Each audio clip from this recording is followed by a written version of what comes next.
Bonjour Marcel, bonjour la France.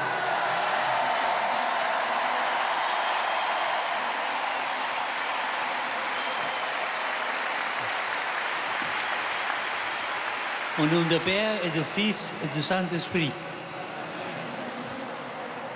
La paix soit avec vous.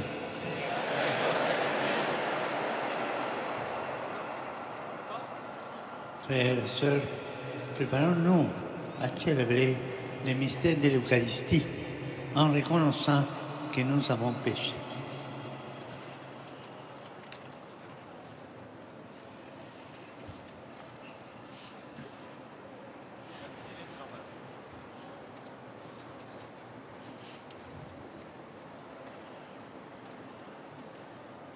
Je confesse à Dieu Tout-Puissant, je reconnais devant vous, frères et sœurs, que j'ai péché en pensée, en parole, par action et par omission.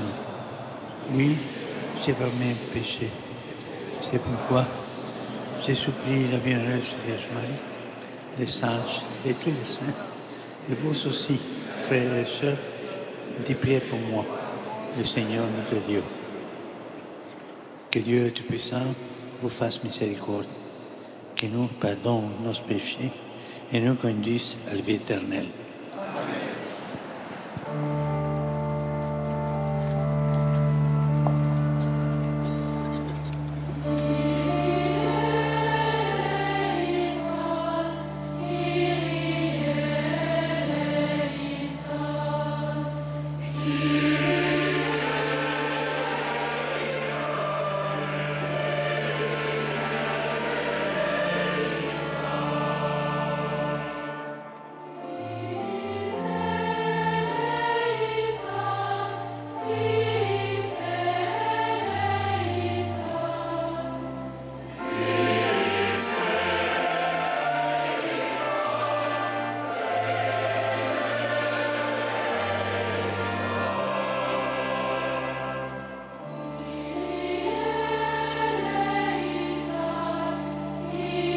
Premier mot du pape François.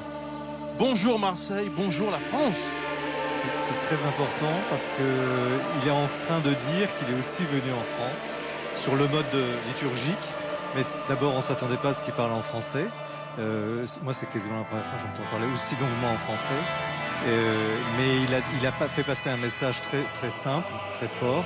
Il s'adresse à toute la France. Et voilà, c'est quand même assez troublant. Il faut rappeler que depuis le début, on nous explique que le Saint-Père dit « Je viens à Marseille, je ne viens pas en France ». Et là, d'une certaine façon, il a fait un pas en avant.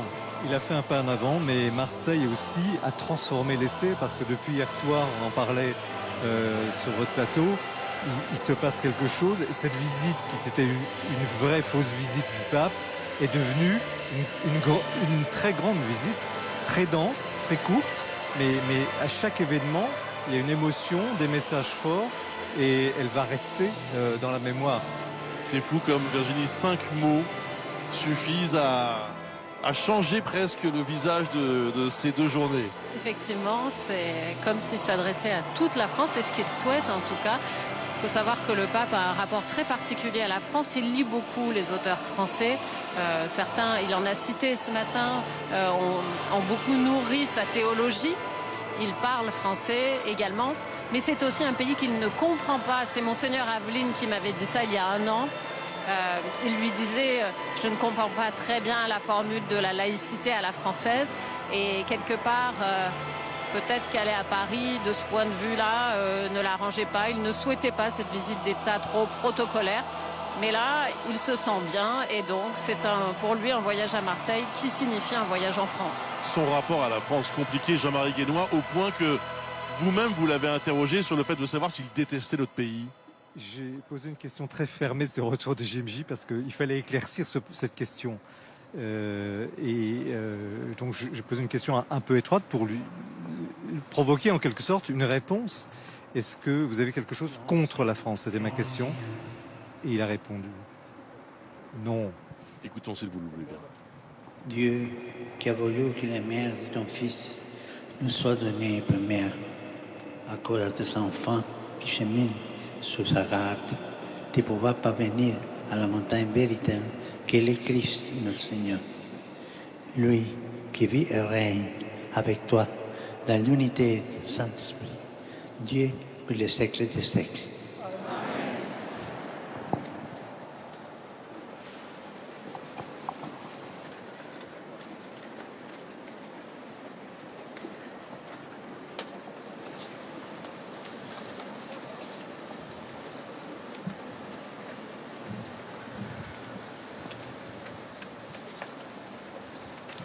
Alors, je vous laisse juste finir la réponse, Jean-Marie Guénois.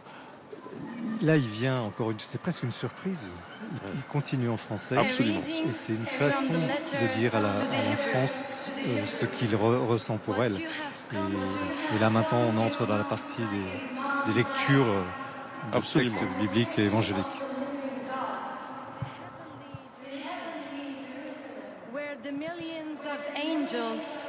Les lectures se poursuivent en effet autour de... On écoutera surtout... Alors, est-ce que l'homélie sera en français? Écoutez, ça c'est une question, parce que habituellement, pour l'avoir vu dans d'autres pays où il aurait pu parler la langue, il parlait italien ou espagnol. Si ça continue, il va la prononcer en français, ce serait vraiment incroyable. Est-ce que, Patrick Sauze, vous qui êtes là depuis hier pour BFM TV, est-ce qu'on peut dire qu'il y a une espèce de crescendo dans cette visite, à la fois par le programme bien sûr, mais aussi par tout ce que ça véhicule, que ce soit politique, la ferveur, c'est de plus en plus fort. C'est ça, avec en fait c'est peut-être le mot qu'on cherchait depuis le début, et alors que l'hostie n'a pas été partagée, c'est une atmosphère de communion.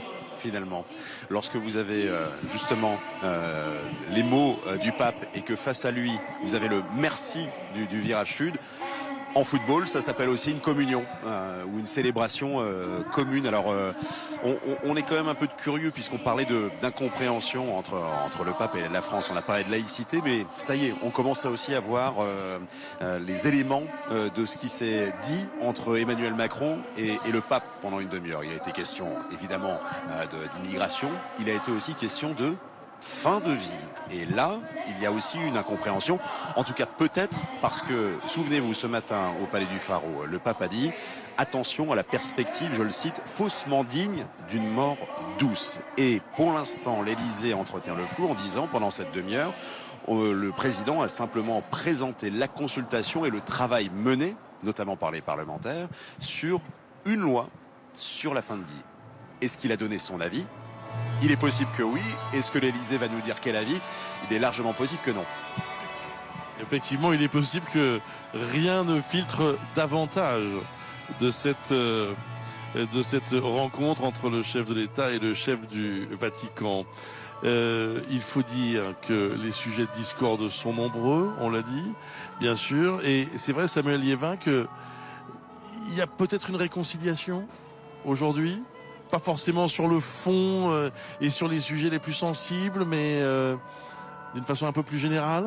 Je pense plutôt que le pape, il a vraiment fait son job de prophète. C'est-à-dire qu'il vient à Marseille, bon, il vient en France, pour justement éveiller à Marseille, au bord de la Méditerranée, les consciences sur le drame des migrants qui vraiment caractérise son pontificat depuis maintenant plus de 10 ans, avec cet oxymore très très fort qu'on a rappelé au début de notre émission sur le fait que cette indifférence scandaleuse de l'Occident. Pour autant, maintenant, c'est aux politiques de faire leur travail. Il en appelle à leur conscience, il ne se substitue pas à eux.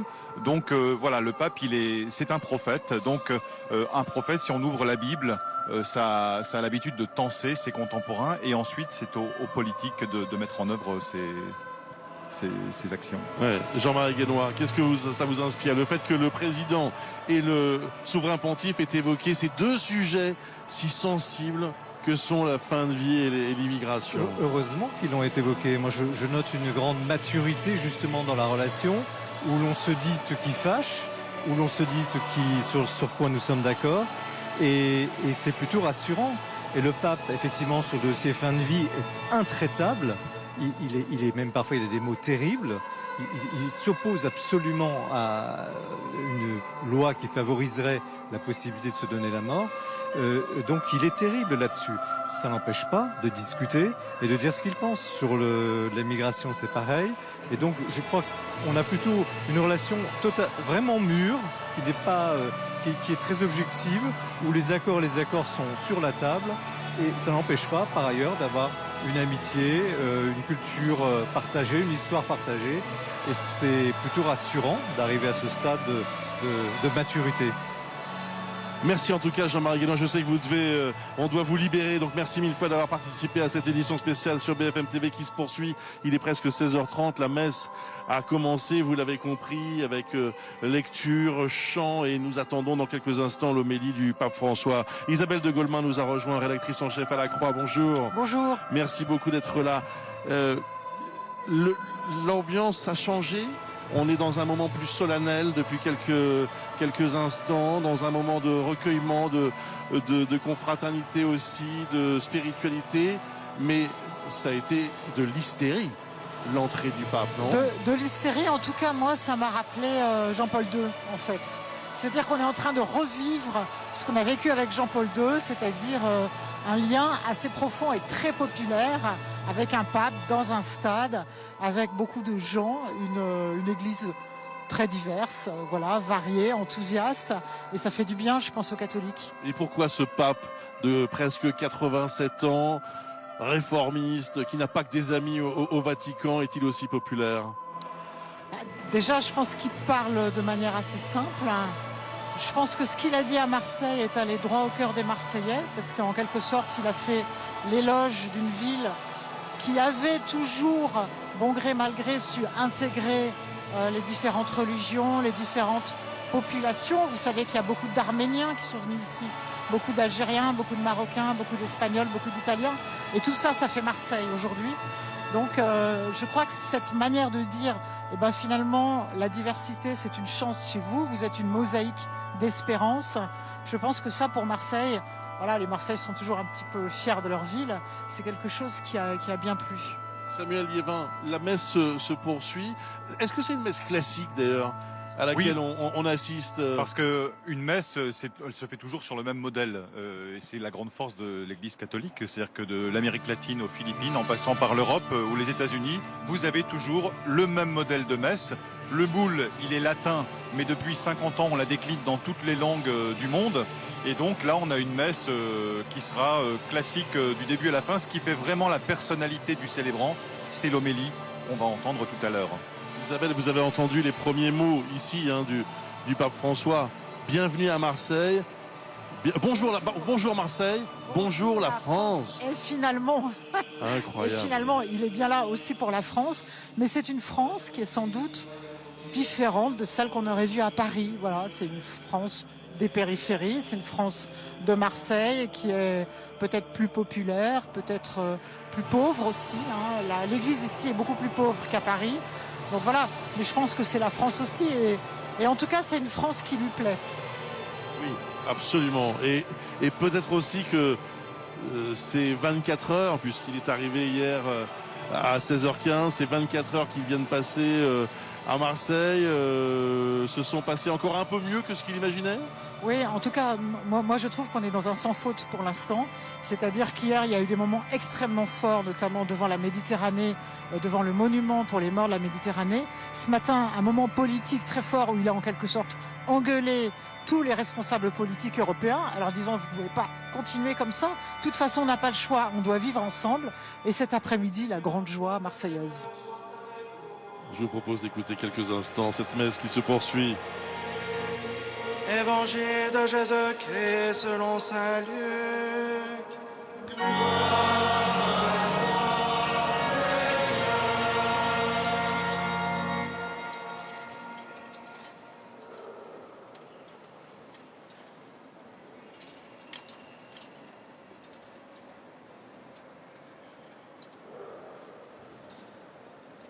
En ces jours-là, Marie se mit en route et se rendit avec empressement. Les choix des vers la textes région ont été faits par qui d'ailleurs? C'est Monseigneur Aveline qui a tout choisi? Alors, Alors je pense que effectivement c'est Monseigneur Aveline, mais connaissons bien le pape, parce qu'on est dans une messe très mariale. Là, on nous raconte l'histoire de Marie, Marie qui va voir Élisabeth, qui lui dit qu'elle attend un enfant, et Élisabeth est très contente. Donc vous savez, Marie, c'est très important pour les Marseillais. C'est une foi très mariale, et je pense que c'est complètement en accord avec le pape, ce pape argentin, qui n'a jamais caché la profonde révération qu'il avait pour Marie. Oui, là, Virginie Riva, on peut le dire, c'est un moment qui est presque, j'allais dire, dédié au pape, cette allusion à Marie. Effectivement, et je pense qu'on va vivre un moment très spirituel désormais, avec une homélie qui sera beaucoup plus spirituelle que politique. Toutes ces 2 journées ont été fortes d'un message radical, politique, sur les migrants, sur l'indifférence, la formule de la mondialisation de l'indifférence. Là, on est dans un moment beaucoup plus spirituel, avec une homélie qui devrait beaucoup plus parler aux fidèles, revivifier cette fois ce catholicisme français qui a vécu beaucoup de crises, on le sait. C'est toute l'affaire des abus sexuels dans l'Église, depuis la commission Sauvé qui a révélé plus de 300 000 abus depuis les années 50. Alors certes, la France a eu le courage, et l'Église de France a eu le courage de former une commission indépendante, de faire ce travail, mais ça a été très dur pour les catholiques français, avec la tentation de quitter l'Église, tout simplement. Et ces Français ont donc besoin d'un message d'espoir et de mots spirituels forts du pape. Oui, là, on s'attend moins à un discours politique, à un discours sur les valeurs.